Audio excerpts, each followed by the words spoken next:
শৈশবে যাদের সন্তানগুলা মারা যায়, বাচ্চা অবস্থায় যাদের সন্তানগুলা মারা যায়, ওই সন্তানগুলা জান্নাতের প্রজাপতি হয়ে যায়। জান্নাতের প্রজাপতি, সিমারুহুম দাআমিসুল জান্নাহ, তাদের ছোট সন্তানগুলা জান্নাতের প্রজাপতি হয়ে যায়। আর কি করে? নবীজি বলেছেন, তাদের বাবা যখন মারা যায়, মা যখন মারা যায়, ওই সন্তান বাবা মার সাথে সাক্ষাৎ করার পর সন্তান বাবার কাপড় ধরে অথবা হাত ধরে,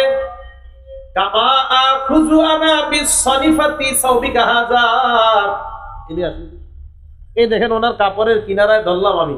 আবু হুরায়রা এইভাবে কাপড়ের কিনারা ধরছে, এটা তো হবে না, এটা এভাবে ধরছে, ধরে বললেন এই দেখো এইভাবে আমি তোমার কাপড়ের কিনারা যেমন ধরলাম, ওই ছেলে তার বাবা মায়ের কাপড়ের কিনারা এইভাবে ধরবে। ধরার পর ওই সন্তান তার বাবা মায়ের কাপড় ধরে ধরে এক পর্যায়ে আল্লাহ পাক রব্বুল আলামিন ইউদখিলুহুল্লাহু ওয়া আবাহুল জান্নাত, তাকে আর তার বাবা মাকে জান্নাতে প্রবেশ করায়া দিবেন। আবু হুরায়রা বলেন, আমি তোমার কাপড়ের কিনারা যেমন ধরলাম, এইভাবে সন্তান তার বাবার কাপড়, মায়ের কাপড় এইভাবে ধরে টানতে টানতে জান্নাতে নিয়ে যাবে। কারণ সন্তান পেটে 8 মাস 9 মাসে মারা গেছে। রাসূলুল্লাহ সাল্লাল্লাহু আলাইহি ওয়াসাল্লাম বলেন, ইয়াজুরু উম্মাহু বিসাররিহি ইলাল জান্নাহ, এই সন্তান তার নাভি দিয়ে মাকে পেঁচিয়ে জান্নাতে নিয়ে যাবে। তো সন্তান মারা যাওয়ার সময় ধৈর্য ধারণ করা, সন্তান মারা যাওয়ার সময় কি করা? ধৈর্য ধারণ করা। রাসূলুল্লাহ সাল্লাল্লাহু আলাইহি সাল্লামের কাছে এক মহিলা, মুসলিম শরীফের 6596 নাম্বার হাদিসের বর্ণনা, মোট হাদিস সংখ্যা হবে 7453টা তাকরার সহ। এক মহিলা রাসূলুল্লাহ সাল্লাল্লাহু আলাইহি সাল্লামের কাছে আসছে, আবু হুরায়রা রাদিয়াল্লাহু তাআলা আনহু বর্ণনা। আতাত ইমরাতুন নবী সাল্লাল্লাহু আলাইহি ওয়াসাল্লাম, এক নারী আল্লাহ রাসূলের কাছে আসছে, বিসবিকিন লাহা, একটা বাচ্চা নিয়ে, ছেলে নিয়ে আসছে নবীজির কাছে। নবীজির কাছে আনার পর আল্লাহ নবীকে বললেন, ইয়া নবী আল্লাহ উদুল্লাহ লাহু, হুজুর আমার এই সন্তানটার জন্য দোয়া করেন। নবীজি কয়, কেন? এই নারী কয়, ইয়া রাসূলুল্লাহ লাকাদ দাফানতু সালাসাতান, ওর আগে 3 জনরে আমি কবর দিছি, হুজুর এটা যাতে না মরে একটু দোয়া করেন। ওর আগে 3 জনরে দাফন করছি হুজুর, এইটা যাতে একটু ভালো থাকে, আপনি একটু দোয়া করে দেন। লাকাদ দাফানতু সালাসা, হুজুর 3 জনরে দাফন করছি। নবীজি কয়, দাফনতি সালাসা, 3 জনরে দাফন করছো? জি হুজুর 3 জন দাফন করছি। আল্লাহ নবী কয়, তুমি 3 জনকে দাফন করেছো? কয় হ্যাঁ। ইহতাযারতি বিহিজারিন শাদীদিন মিনান নার, তুমি জাহান্নাম থেকে মজবুত শক্ত একটা প্রাচীর তৈরি করে ফেলেছো। তুমি জাহান্নাম থেকে একটা প্রাচীর তৈরি করে ফেলেছো, মজবুত প্রাচীর তুমি তৈরি করে ফেলেছো। তোমার চিন্তার কোনো কারণ নাই, তুমি তো মজবুত প্রাচীর তৈরি করে ফেলেছো। তাহলে হাদিসের মাধ্যমে বুঝতে পারলাম যে রাসূলুল্লাহ সাল্লাল্লাহু আলাইহি সাল্লাম এই নারীকে বললেন, 3 সন্তান দাফন করছো, মজবুত প্রাচীর তুমি তৈরি করে ফেলেছো। এক নারী রাসূল সাল্লাল্লাহু আলাইহি সাল্লামকে বলতেছে, ইয়া রাসূলুল্লাহ যাহাবাত রিজাল বিহাদিসিকা, হুজুর পুরুষরা সবাই আপনার হাদিস শুনে, আমরা শুনতে পাই না। হুজুর আপনি শুধু পুরুষ সাহাবীদেরকে হাদিস শোনান, আমাদের হাদিস শোনান না। নবীজি বললেন, কি করতে পারি বলো? ফাজাআল্লানা মিন নাফসিকা ইয়াউমা নাতিকা ফিহি, আমাদের জন্য স্পেশাল একটা দিন আপনি ধার্য করেন, যেই দিন শুধু আপনি আমাদেরকে ওয়াজ করবেন, পুরুষদেরকে ওয়াজ করবেন না। এক নারী বললেন, হুজুর পুরুষরা শুধু আপনার ওয়াজ শোনে, আমরা শুনি না। বুখারীর 7310 আসছে, বুখারীর 1381 নাম্বার হাদিসে আসছে 3 সন্তান দাফনের ফজিলত। রাসূলুল্লাহ সাল্লাল্লাহু আলাইহি সাল্লাম বললেন, ঠিক আছে, ইজতামি'না ফি ইয়াউমি কাযা ওয়া কাযা ফি মাকানিন কাযা ওয়া কাযা, অমুক দিন অমুক জায়গায় তোমরা একত্রিত হও। ফাজতামা'না, তারা একত্রিত হয়েছে। আর নারীরা বলছে, ইয়া রাসূলুল্লাহ আমাদেরকে আপনি আল্লিমনা মিম্মা আল্লামাকাল্লাহ, তুআল্লিমুনা মিম্মা আল্লামাকাল্লাহ, আল্লাহ আপনারা যা শিখাইছে আমরাও একটু শিখাইবেন স্পেশাল, আপনি শুধু পুরুষ সাহাবাদেরকে শিখান, আমাদেরকে শিখান না। তো নবীজি বলছে, ঠিক আছে, অমুক দিন অমুক জায়গায় আসবা। তো গেছে নারীরা। যাওয়ার পর রাসূল সাল্লাল্লাহু আলাইহি সাল্লাম বললেন, মা মিনকুন্না, তোমাদের মধ্য থেকে ইমরাআতুন, কোন নারী, তোমাদের মধ্য থেকে কোন নারী তার যদি 3টা সন্তান মারা যায়, কয়টা সন্তান?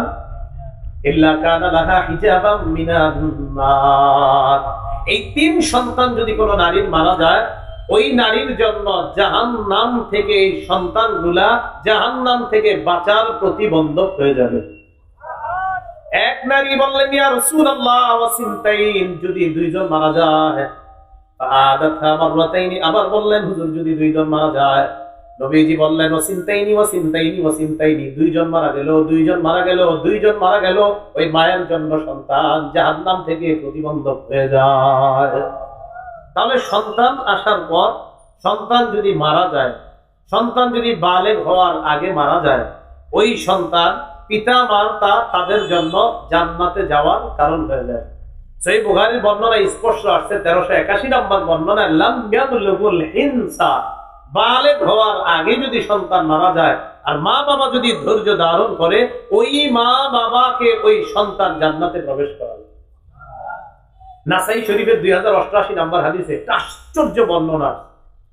নবীজি সাহাবাদেরকে ওয়াজ করতেন, তো নবীজির মজলিসে সাহাবারা বসতেন, তাদের সাথে একজন লোক বসত, লাহু ইবনুন সগীরুন, তার একটা ছোট সন্তান ছিল।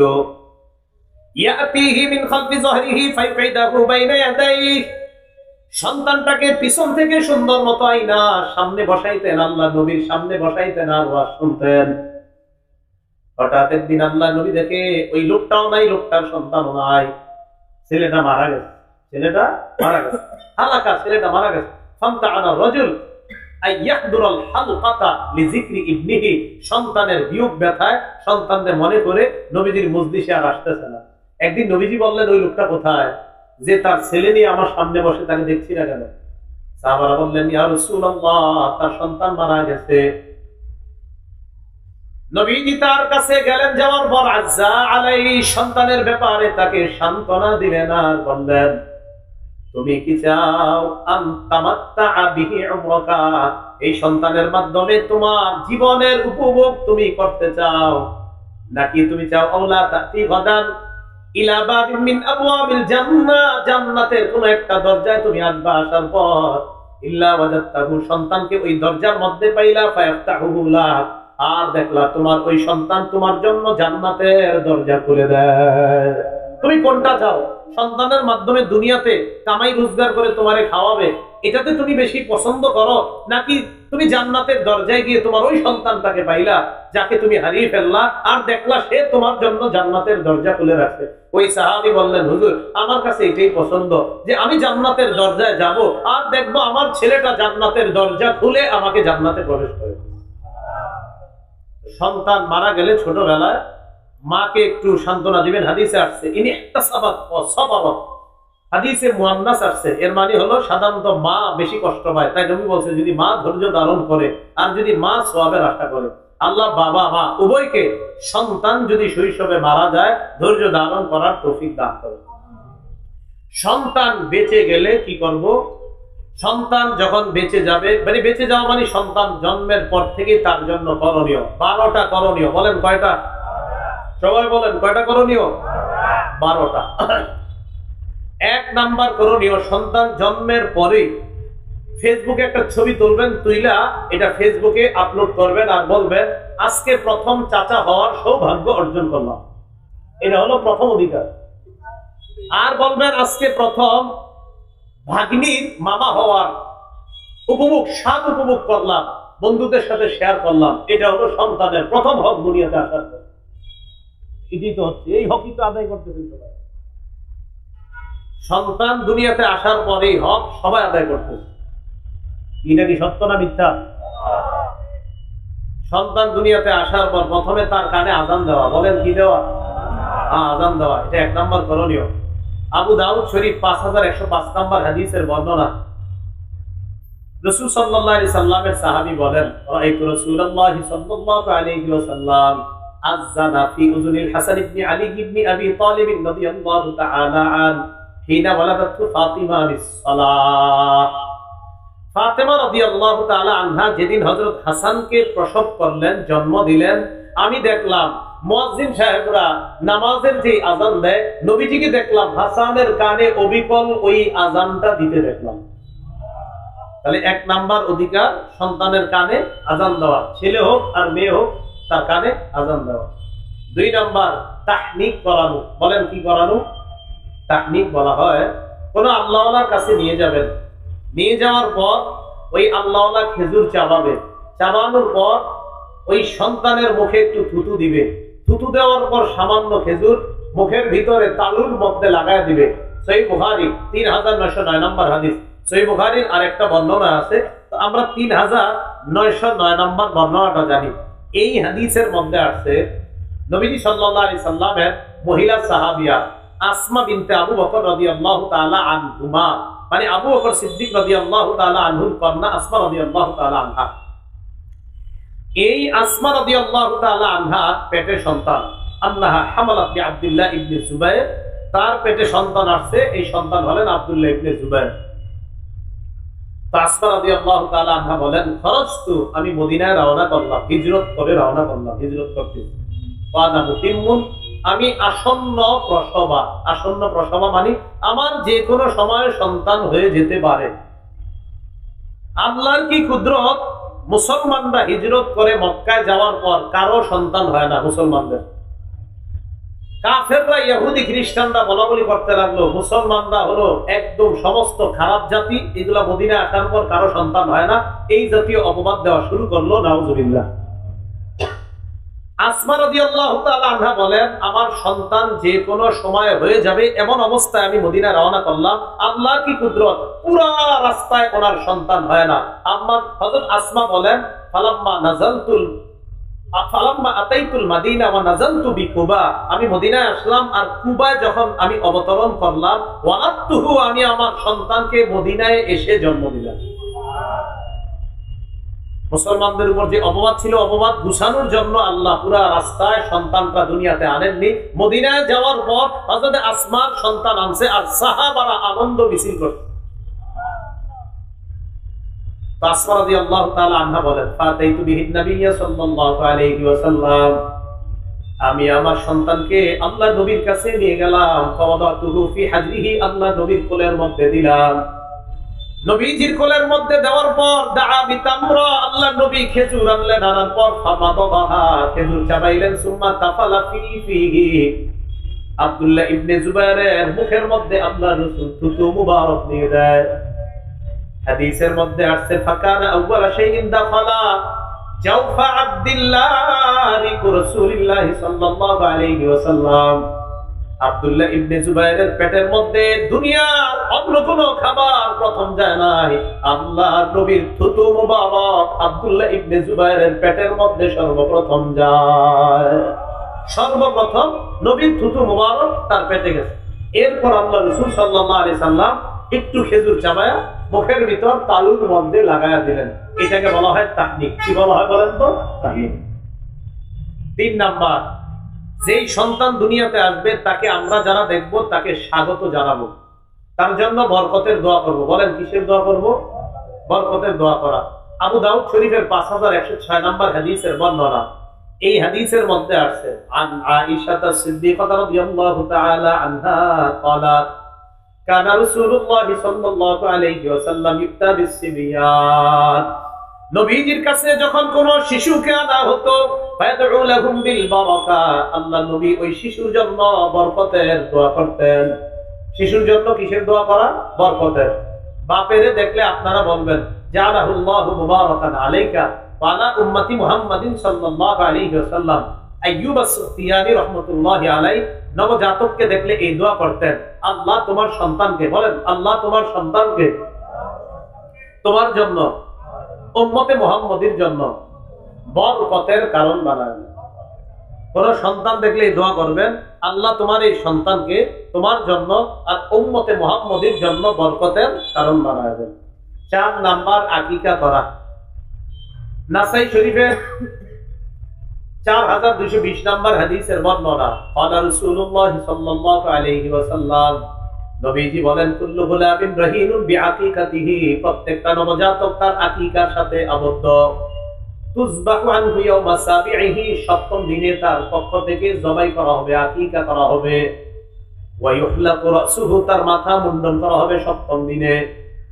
তিরমিজির 1519 নম্বর হাদিসের বর্ণনা, আল্লাহর নবী ফাতেমা রাদিয়াল্লাহু তাআলা আনহাকে বললেন, ফাতেমা ইহলিকি রাসা, হাসানের মাথা মুন্ডন করে দাও। ওয়া তাসাদদাকি বিজিনাতি শারিহি ফিদ্দাতান, হাসানের চুল পরিমাণ রূপা আল্লাহর রাস্তায় সদকা করে দাও।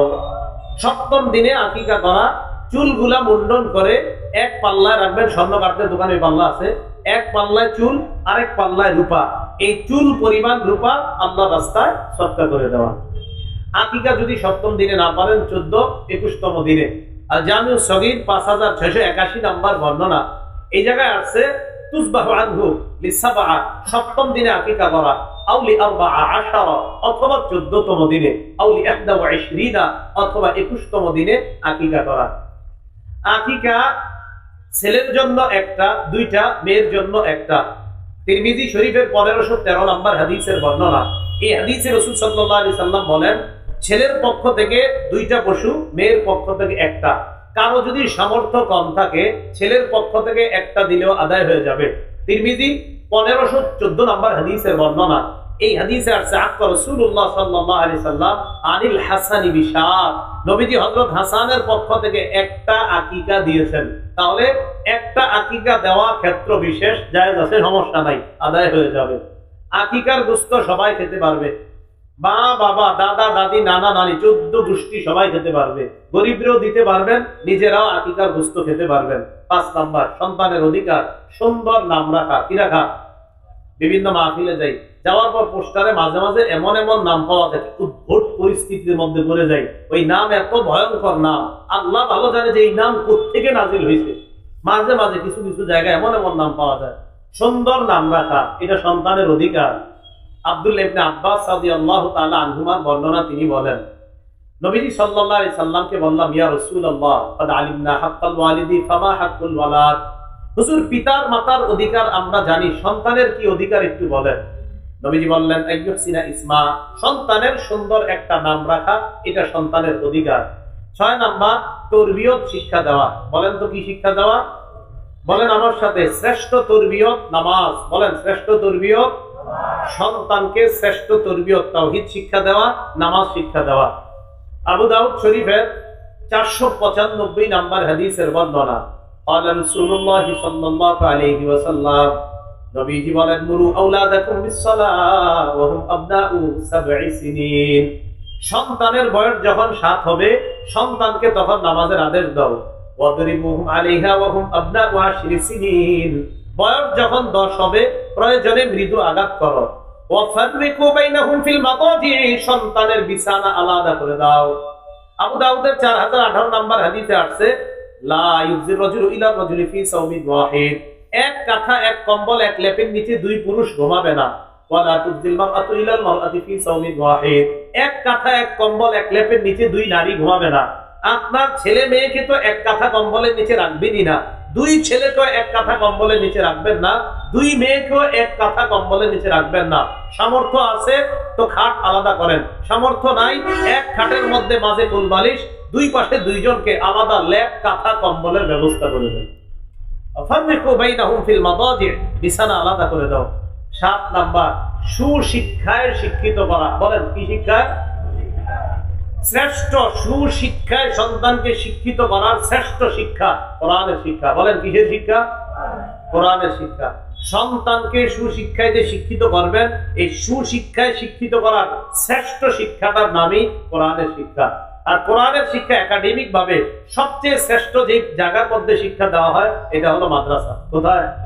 মাদ্রাসা। আপনি কোনো ইমামের পিছে নামাজ পড়লেই বুঝতে পারবেন এটা মাদ্রাসায় পড়াশোনা করছে না করে নাই। ইমামের তেলাওয়াত শুনলেই বুঝবেন উনি কি মাদ্রাসার ছাত্র কি ছাত্র না, একদম সহজে বুঝে ফেলবেন।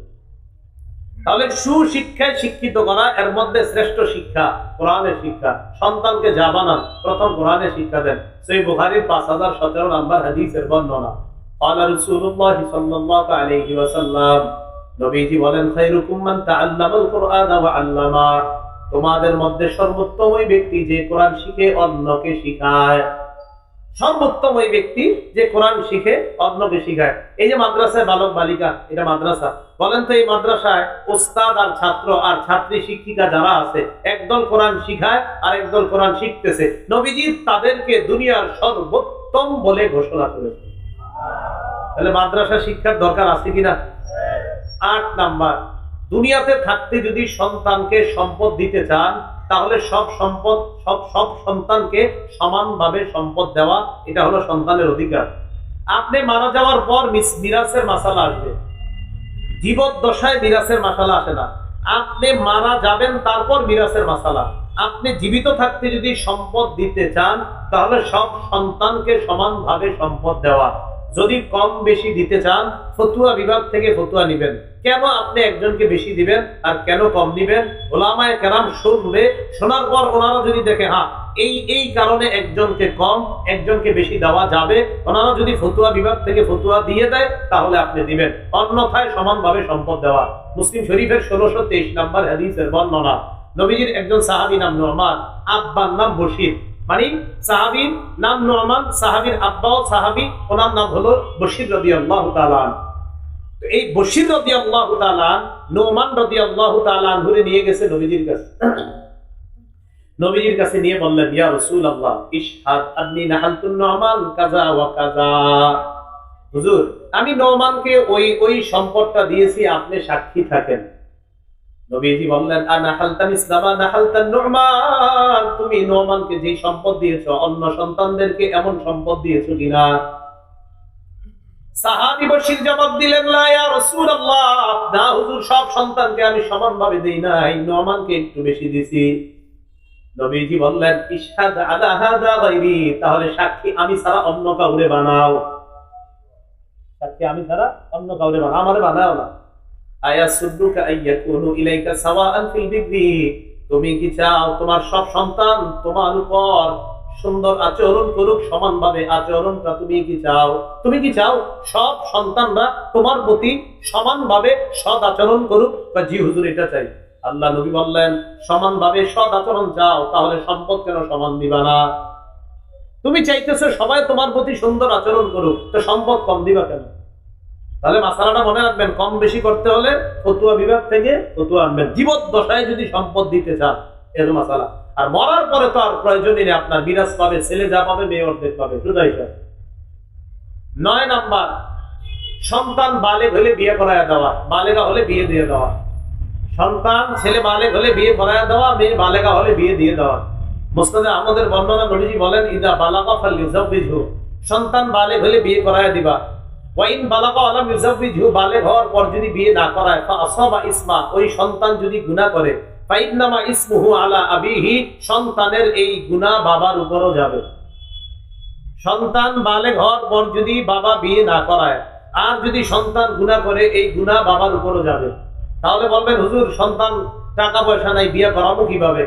তাহলে আপনি রোজা রাখান, টাকা পয়সা আছে তো বিয়ে করান, টাকা পয়সা নাই তো রোজা রাখান, গুনাহের কোনো অপশন নাই। বলেন সবাই, টাকা থাকলে কি বিয়ে, টাকা থাকলে, না থাকলে রোজা, গুনাহের অপশন নাই। গুনাহের অপশন মানে ওই যে আপনি 35,000 টাকার মোবাইল কিনা দিচ্ছেন, এটাই গুনাহের অপশন। তো এইটা দিচ্ছেন, আর কিছু টাকা মিলেইলি তো মেয়ের মোহরানা দিয়া মোটামুটি সুন্দর অনুষ্ঠান করে বিয়ে হয়ে যেত। এত একটা মোবাইল দিলেন, এই 35, 30,000, 40,000 টাকা দামের মোহর, তো 30,000ও লাগে না, এত লাগে না মোহর। মোটামুটি মানের একটা মোহর দিয়ে তো আপনি বিয়ে করাই দিতে পারতেন, কিন্তু আপনি কি করলেন? এটা না করে মাশাআল্লাহ গুনাহের একটা অপশন হাতে দিয়ে দিচ্ছেন। মা তো মনে রাখবেন, এটা হলো গুনাহ, এটা হলো বালেগ হওয়ার পর বিয়ে করার নাই। তাহলে এই বালেগ হইছে, টাকা আছে, বিয়ে করায় দেন। টাকা নাই, রোজা রাখা, ওই মাঝের গুনাহের অপশন নাই যে গুনাহ করবে আর আপনি বেঁচে যাবেন না। সন্তানের টাকা আছে, বিয়ে করান, টাকা নাই, রোজা রাখান, গুনাহ করবে, আপনার উপর আসবে গুনাহ। আল্লাহ বুঝার তৌফিক দান করেন। 10 নাম্বার, বিয়ের ক্ষেত্রে ছেলে মেয়ে যারা, তাদেরও মতামতটা নিতে হবে।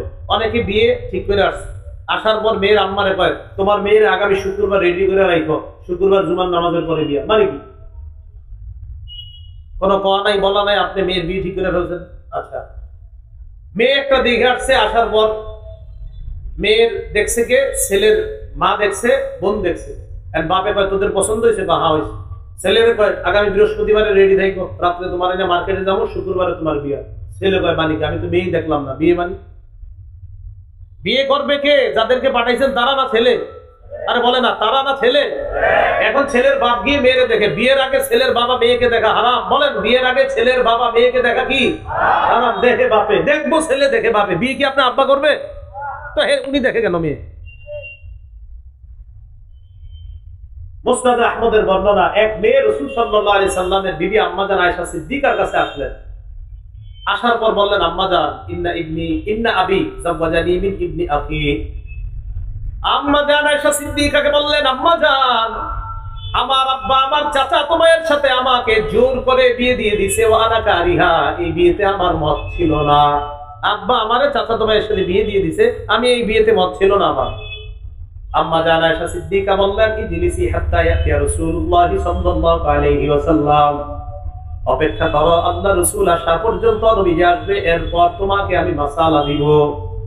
দেখছেন নি মাসালা দেওয়ার ক্ষেত্রে কত সতর্কতা অবলম্বন করতে আম্মাজান। বুখারীর বর্ণনার মধ্যে আবু হুরায়রা রাদিয়াল্লাহু তাআলা আনহুর পরে সিরিয়ালে যার স্থান আম্মাজান আয়েশা সিদ্দিকা, তিনি বেশি বর্ণনা করছেন। আবু হুরায়রার পরে যিনি সবচেয়ে বেশি হাদিস বর্ণনা করেছেন আম্মাজান আয়েশা সিদ্দিকা রাদিয়াল্লাহু তাআলা আনহা, তিনি বলছেন, অপেক্ষা করো, নবী আসলে মাসালা দিব। আর ইদানিং কালে আপনারা আমারে 100 মাসালা জিজ্ঞান, আমি দেখি 100ই জবাব দিয়ে দিচ্ছি, কোন মাসালায় বলি না আমার জানা নাই, আমার সব জানা আছে। সুবহানাল্লাহ, এই যুগে এত বড় বড় ব্যক্তিত্ব বের হয়ে যাচ্ছে। আল্লাহু আকবার। ইমাম মালিক 48টা মাসালায় বলতেছে জানি না, জানি না, জানি না, জানি না, কম বেশি আরো অনেক মাসালা কয় জানি না, জানি না। অনেক দূর থেকে একজন আসছে, আসার পর হযরত এই মাসালাটা ইমাম মালিক আমার জানা নাই। একজনে কয়, হযরত হাজা শাইখুন হাফিজ, উসুলুল ইফতাহ হলেন তাকি উসমানী সাহেবের লেখা, হাজা শাইখুন হাফিজ। হযরত এটা তো একটা সহজ বিষয়। ইমাম মালিক বললেন, লাইসা ফিল ইলমি শাইখুন হাফিজ, ইলমের মধ্যে সহজ বলতে কিছু নাই। এই কথা কেন বললা?